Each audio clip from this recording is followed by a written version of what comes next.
Ελεύσατε. Έλευσον δέσποτα Άγιε, τον ύπρος ερχόμενον σοι. Εις το όνομα του Πατρός και του Υιού και του Αγίου Πνεύματος. Εις το όνομα του Πατρός και του Υιού και του Αγίου Πνεύματος. Εις το όνομα του Πατρός και του Υιού και του Αγίου Πνεύματος. Κυρίου δεηθώμε.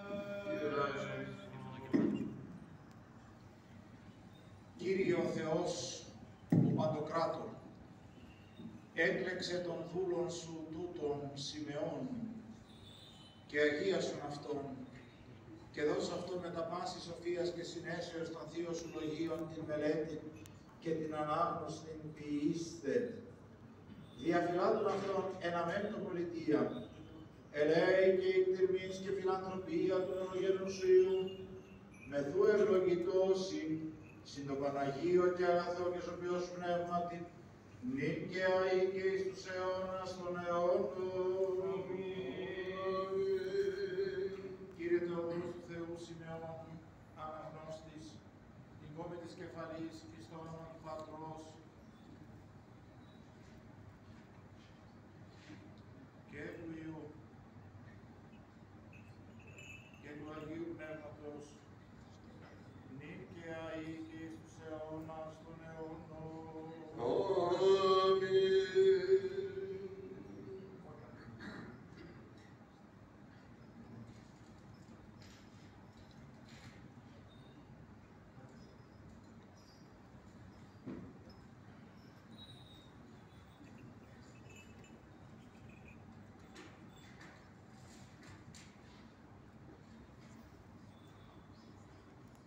Αδελφοί, ουκ εις κενών, έδαμον δε εις κενών εκοπίασα, αλλή εσπέδομε επί της θυσίας και λειτουργία της πίστεως ημών, χαίρο και συγχαίρω πάσιν ημί, προς αυτό και εμείς χαίρετε και συγχαίρετε μη. Ειρήνη σύ του αναγινώσκοντι. Άξιος! Άξιος.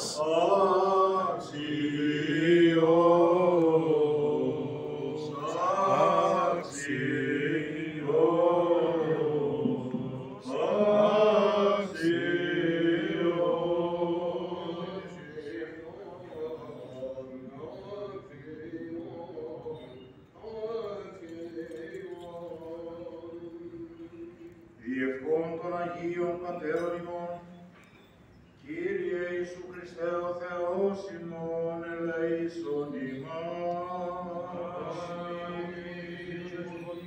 Κύριε Ιησού Χριστέ ο Θεός, ελέησον ημάς. Η Αγία Τριάς, διαφυλάτου